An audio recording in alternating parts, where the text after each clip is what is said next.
साप्ताहिक मूल्यांकन के अंतर्गत फरवरी माह के लिए दिए गए प्रथम साप्ताहिक मूल्यांकन के कक्षा 10वीं के गणित विषय के प्रश्नों का विस्तृत हल करने का प्रयास करते हैं।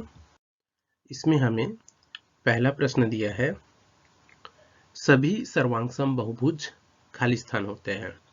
सर्वांगसम मतलब ऐसी आकृतियां जिसकी आकार एवं आकृति एक समान होती है, और बहुभुज अर्थात जिसकी बहुत सारी भुजाएं होती है। तो सभी सर्वांगसम बहुभुज समरूप होते हैं। वैसे हमें दूसरा प्रश्न दिया है, 50 सेंटीमीटर गुणा 20 सेंटीमीटर के नक्शे को 10 सेंटीमीटर गुणा 4 सेंटीमीटर तक करने के लिए स्केल गुणक होगा।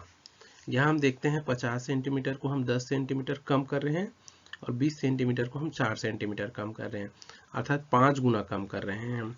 तो हम 1/5 का 50 से गुणा करेंगे तो हमें 10 प्राप्त होगा। वैसे 1/5 का अगर हम 20 से गुणा करेंगे तो हमें 4 प्राप्त होगा। तो यहाँ स्केल गुणक उत्तर द 1/5 होगा।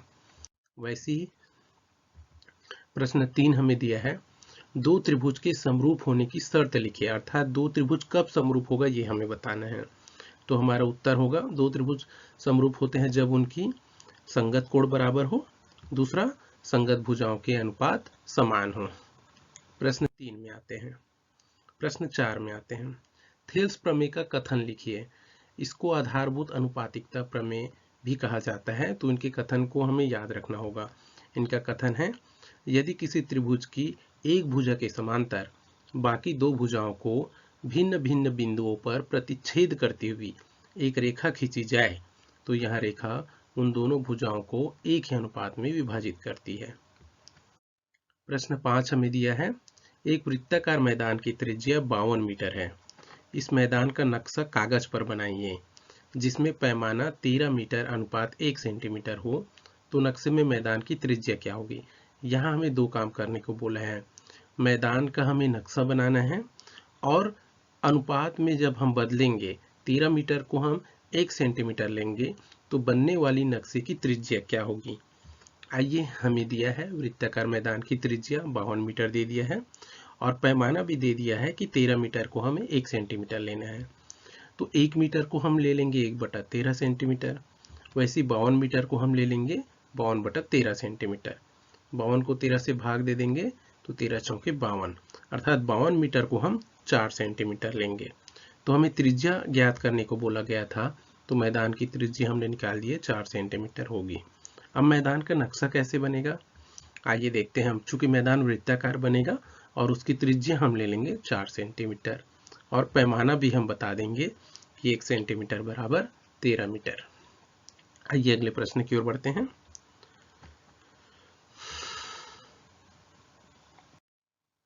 प्रश्न 6 हमें दिया है, यदि दो समरूप त्रिभुजों के क्षेत्रफल का अनुपात 36:16 है तो उनकी संगत भुजाओं का अनुपात क्या होगा।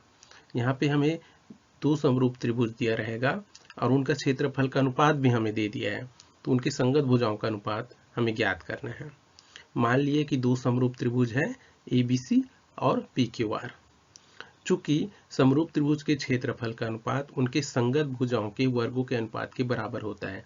ये एक सिद्धांत है जिसे हमें याद रखना है, अर्थात त्रिभुज ABC का क्षेत्रफल बटा त्रिभुज PQR का क्षेत्रफल त्रिभुज ABC की संगत भुजा बटा त्रिभुज PQR की संगत भुजा के वर्ग के बराबर होगा। हमें त्रिभुज ABC और त्रिभुज PQR के क्षेत्रफल का अनुपात दे चुका है, ये हमें 36/16 दिया है और दाहिने पक्ष को हम वैसे ही रखते हैं। 36 का वर्ग 6 और 16 का वर्ग 4 होता है, तो इसको हम एक साथ 6/4 का वर्ग कर दिए। अब दोनों तरफ के वर्ग यहाँ से कैंसिल हो जाएगा, तो हमें 6/4 बराबर त्रिभुज ABC की संगत भुजा बटा त्रिभुज PQR की संगत भुजा। 6 और 4 को भी हम 2 से भाग दे दिए, तो 2 तिया 6 और 2 दूनी 4, अर्थात दोनों त्रिभुज की संगत भुजाओं का अनुपात 3:2 हमें प्राप्त होता है। हमें अगला प्रश्न दिया है, प्रश्न 7, त्रिभुज ABC एक समद्विबाहु त्रिभुज है जिसमें कोण C 90 अंश है, तब सिद्ध कीजिए कि AB² = 2AC²। आइए इसका हल प्राप्त करने का प्रयास करते हैं। हमें एक त्रिभुज ABC दे दिया है जो कोण C पर समकोण है। चूंकि यहाँ त्रिभुज हमें समद्विबाहु त्रिभुज है बोल रहा है, अर्थात इसकी कोई भी दो भुजाएं बराबर होगी। हम मान लेते हैं कि AC भुजा और BC भुजा बराबर है। तो हमें एक त्रिभुज ABC दे दिया है जो कोण C पर समकोण है और इसका AC और BC बराबर है। ये हमने डायग्राम में हम दिखा रहे हैं। चूंकि ACB एक समकोण त्रिभुज है क्योंकि कोण C 90 अंश है, और जब कोण C समकोण है तो समकोण त्रिभुज पर पाइथागोरस प्रमेय लागू होगा। पाइथागोरस प्रमेय होता है कर्ण का वर्ग बराबर लंब का वर्ग धन आधार का वर्ग। ACB त्रिभुज पर कोण C पे समकोण बन रहा है तो उसकी सम्मुख भुजा है AB, ये हमारा कर्ण बना। तो AB का वर्ग है, चूंकि ये कर्ण है, बराबर लंब AC लंब बनेगा तो AC का वर्ग धन आधार बना BC तो BC का वर्ग। चूंकि यहाँ समद्विबाहु त्रिभुज है और समद्विबाहु त्रिभुज में उसकी कोई भी दो भुजाएं बराबर होती है, तो हमने AC और BC को बराबर लिए थे, तो हम AC के बदले में BC रख देंगे या BC के बदले में AC। यहाँ हम BC के बदले में AC रख देते हैं, तब हमें मिलेगा AB square equal to AC square plus AC square. AC square और AC स्क्वायर जोड़ गया तो 2AC स्क्वायर मिला, और यही हमें ज्ञात करना है। अब आगे बढ़ते हैं।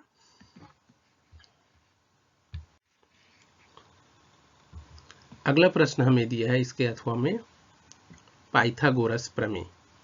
पाइथागोरस प्रमेय का कथन है एक समकोण त्रिभुज में कर्ण का वर्ग शेष दो भुजाओं के वर्गों के योग के बराबर होता है।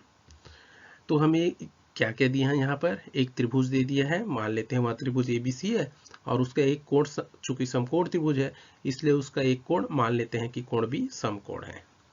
आइए इसको ग्राफ के रूप में देखते हैं। यहाँ एक भुजा हमें दे दिया, दूसरी भुजा और ये तीसरी भुजा दे दिया, इसका नामकरण भी कर दिए BAC। अब इसके आगे हम देखते हैं कि कोण B समकोण है, तो कोण B को हमने समकोण भी बना दिए। हमें सिद्ध करना है कि कर्ण का वर्ग, चूंकि कोण B समकोण है तो उसकी सम्मुख वाली भुजा हुई AC, तो AC हमारा कर्ण बनेगा। तो AC का वर्ग बराबर लंब AB लंब बना तो AB का वर्ग प्लस BC का वर्ग, BC हमारा आधार है, तो ये हमें सिद्ध करना है। रचना हम कर देते हैं कि शीर्ष B से भुजा AC पर BD लंब डालते हैं। कोण B जहां समकोण बना है वहां से सामने वाली भुजा पर हम लंब डाल देते हैं BD लंब। आइए आगे बढ़ते हैं। इसकी अब हम उत्पत्ति करेंगे, तो उत्पत्ति में हम देखते हैं त्रिभुज ADB और त्रिभुज ABC को लेते हैं। लंब डालने पर एक बाएं तरफ का त्रिभुज मिलता है ADB और बड़ा त्रिभुज ABC। आइए इनसे हम काम करते हैं। ADB का हम देखते हैं कोण D में समकोण बन रहा है, और ABC का हम देखते हैं कि कोण B समकोण है, अर्थात दोनों का एक एक कोण समकोण है, तो ये दोनों बराबर होगा। वैसे ही हम ADB का देखते हैं कि शुरुआत A से हो रहा है, वैसे ही ABC का प्रारंभिक कोण भी A है, अर्थात दोनों त्रिभुज का प्रारंभिक कोण A है, अर्थात दोनों में कोण A उभयनिष्ठ है। अब हम दोनों त्रिभुज में देखते हैं इन दोनों त्रिभुज का दो कोण आपस में बराबर है और इसलिए इनका तीसरा कोण भी बराबर होगा, और कोण कोण समरूपता प्रमेय से त्रिभुज ADB और त्रिभुज ABC समरूप होगा, और जब दो त्रिभुज समरूप होता है तब उनकी भुजाएं अनुपातिक रूप में बराबर होती है। यहाँ पर हम देखते हैं AD, ये त्रिभुज ADB का आधार है और ABC का आधार हो जाएगा AB। वैसे ही ADB त्रिभुज का कर्ण है AB और ABC त्रिभुज का कर्ण है AC, तो हम इन दोनों को अनुपातिक रूप में ले लिए। अब तिर्यक गुणा कर देते हैं, AD और AC का गुणा हुआ तो AD इंटू AC और AB और AB का गुणा हुआ तो AB स्क्वायर। वैसे ही इसके आगे जब हम चलते हैं तो इसी तरह से हम त्रिभुज BDC और त्रिभुज ABC को लेके चलते हैं। हमें त्रिभुज BDC और त्रिभुज ADC दे चुका है। हम देखते हैं कि यहाँ पर कोण D कोण B के बराबर होगा। क्यों? क्योंकि कोण D भी समकोण है और कोण B भी समकोण है, तो दोनों का एक एक कोण बराबर हो गया। वैसे ही दोनों में कोण C देखते हैं उभयनिष्ठ है, क्योंकि BDC का अंतिम कोण भी C है और ABC का अंतिम कोण भी C है, अर्थात दोनों में उभयनिष्ठ कोण C है।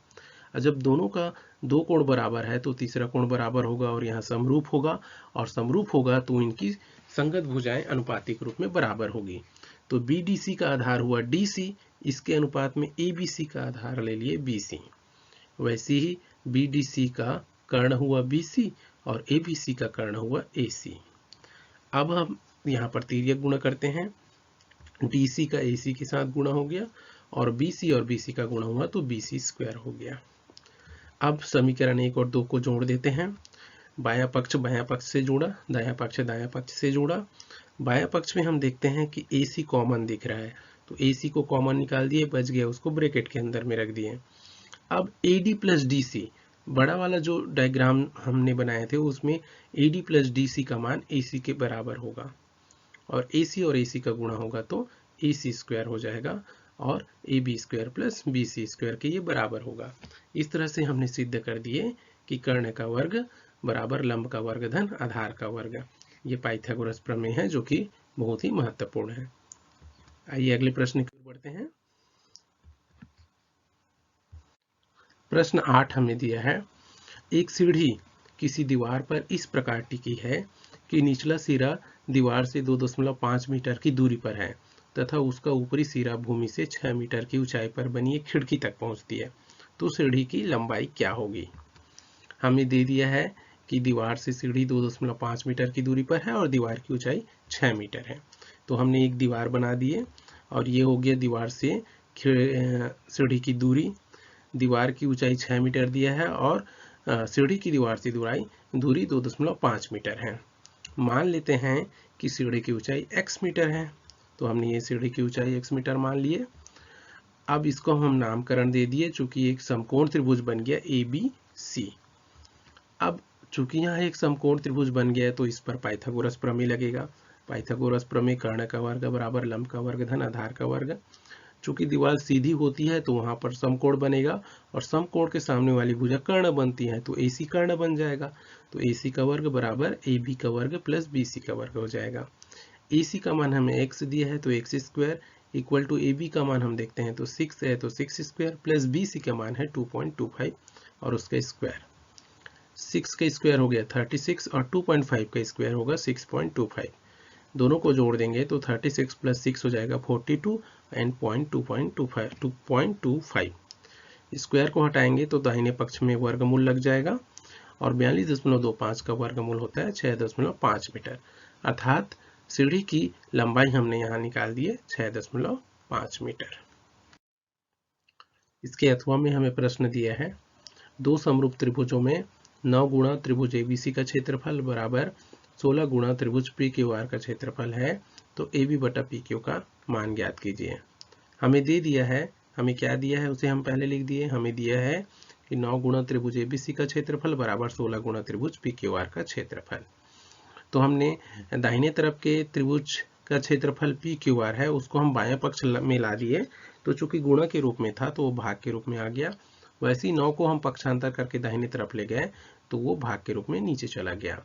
चूंकि दो समरूप त्रिभुजों के क्षेत्रफल का अनुपात उनकी संगत भुजाओं के वर्गों के अनुपात के बराबर होता है, तो त्रिभुज ABC की एक भुजा AB ले लिए और त्रिभुज PQR की एक भुजा PQ ले लिए, तो इनका वर्ग जो है उनकी क्षेत्रफल के अनुपात के बराबर होगा। वैसे 16 का वर्ग 4 हुआ और 9 का वर्ग 3 हो गया और उसका वर्ग ले लिए। चूंकि दोनों तरफ का वर्ग एक दूसरे को कैंसिल कर देगा तो AB बटा PQ हमें मिलेगा 4/3। प्रश्न 9 हमें दिया है, सिद्ध कीजिए कि दो समरूप त्रिभुजों के क्षेत्रफलों का अनुपात उनकी संगत भुजाओं के अनुपात के वर्ग के बराबर होती है। आइए, हमें दे दिया है कि दो त्रिभुज है ABC और PQR और साथ में ये दे दिया है कि त्रिभुज ABC समरूप है त्रिभुज PQR के। हमें सिद्ध क्या करना है कि त्रिभुज ABC का क्षेत्रफल और त्रिभुज PQR का क्षेत्रफल का अनुपात उनकी संगत भुजा के अनुपात के वर्ग के बराबर होती है। रचना कर देते हैं। रचना क्या करेंगे हम कि AM से BC भुजा पर लंब डाल देंगे, अर्थात AM लंब डालेंगे BC पर और PN लंब डालेंगे QR पर। तो आइए हम देखते हैं, हमने एक त्रिभुज बना दिए और इस पर एक लंब डाल दिए हैं। तो त्रिभुज ABC का क्षेत्रफल क्या हो जाएगा, त्रिभुज ABC का क्षेत्रफल हो जाएगा, यहाँ से हम देखते हैं त्रिभुज के क्षेत्रफल का सूत्र होता है 1/2 गुणा आधार गुणा ऊंचाई। तो आधार बनेगा, यहाँ से हम देखते हैं BC आधार बन जाएगा और ऊंचाई बनेगा AM। तो 1/2 गुणा आधार हो गया BC, ऊंचाई हो गया AM। वैसे ही त्रिभुज PQR का क्षेत्रफल हमने कैसे निकाल दिए, 1/2 गुणा आधार, त्रिभुज PQR का आधार यहाँ पर बनेगा QR ये, और ऊंचाई हो जाएगा PN। 1/2 दोनों ऊपर नीचे से कट जाएगा, तो हमें मिल जाएगा BC गुणा AM बटा QR गुणा PN। इसे हमने समीकरण 1 दे दिया। त्रिभुज ABM व त्रिभुज PQN से, अब हम त्रिभुज ABN और त्रिभुज PQN से लेके चलते हैं। ABM हम देखते हैं कि त्रिभुज ABC पे लंब डाल दिए तो उसका आधा हिस्सा ABM मिला, वैसे ही त्रिभुज PQR पे लंब डाल दिए तो उसका आधा हिस्सा हमें PQN मिला। अब हम देखते हैं कि त्रिभुज ABM का कोण B और त्रिभुज PQN का कोण Q, ये दोनों बराबर होगा। क्यों बराबर होगा, क्योंकि शुरुआत में हमें दे दिया है कि त्रिभुज ABC और त्रिभुज PQR समरूप है, और जब समरूप है तो उनके संगत कोण बराबर होंगे। तो कोण B का संगत कोण Q है, इसलिए ये बराबर होगा। वैसे ही ABM का कोण M और PQN का कोण N, ये दोनों बराबर होगा। क्यों बराबर होगा, क्योंकि ये दोनों 90 अंश है। क्योंकि अगर हम लंब डालते हैं तो उसका कोण हमेशा समकोण होता है। तो AM भी लंब है तो वो भी 90 अंश है, और PN भी लंब है तो इसलिए कोण N भी 90 अंश है। तो दोनों त्रिभुज का दो कोण बराबर हो गया, और इसलिए कोण कोण समरूपता प्रमेय से त्रिभुज ABM और त्रिभुज PQN समरूप हो जाएगा। और जब समरूप होगा तो इनकी संगत भुजाएं अनुपातिक रूप से बराबर होगी। तो त्रिभुज ABM का AM भुजा जो कि लंब है, वैसे त्रिभुज PQN का PN भुजा उसके लंब है, ये दोनों अनुपात के रूप में आ जाएगा। ABM का AB भुजा जो कि कर्ण है, और PQN का PQ भुजा भी उसका कर्ण है, तो ये दोनों भी अनुपात के रूप में आ जाएगा, और इसे हम समीकरण 2 दे दिए। चूंकि हम जानते हैं कि त्रिभुज ABC और त्रिभुज PQR समरूप है, और समरूप है तो इनकी भुजाएं अनुपातिक रूप से बराबर हो जाएगी। तो AB के बटा में PQ आएगा, BC के बटा में QR आएगा, और AC के बटा में PR आएगा। इसको हम दे देंगे समीकरण 3। अब हम त्रिभुज ABC का क्षेत्रफल बटा त्रिभुज PQR का क्षेत्रफल, ये हमको प्राप्त हुआ था AB बटा PQ गुणा AM बटा PN। समीकरण 2 से हमें AB बटा PQ का मान, AM बटा PQ का मान हमें AB बटा PQ मिला है। तो AM बटा PQ के बदले में हम AB बटा PQ रखेंगे, तो हमें मिल जाएगा AB बटा PQ का स्क्वायर। और इसी तरह से हम बाकी को भी निकाल लेंगे, तो हमें त्रिभुज ABC का क्षेत्रफल बटा त्रिभुज PQR का क्षेत्रफल प्राप्त हो जाएगा। AB बटा PQ का स्क्वायर बराबर BC बटा QR का स्क्वायर बराबर AC बटा PR का स्क्वायर। तो आशा है आप सभी को समझ में आया होगा। धन्यवाद।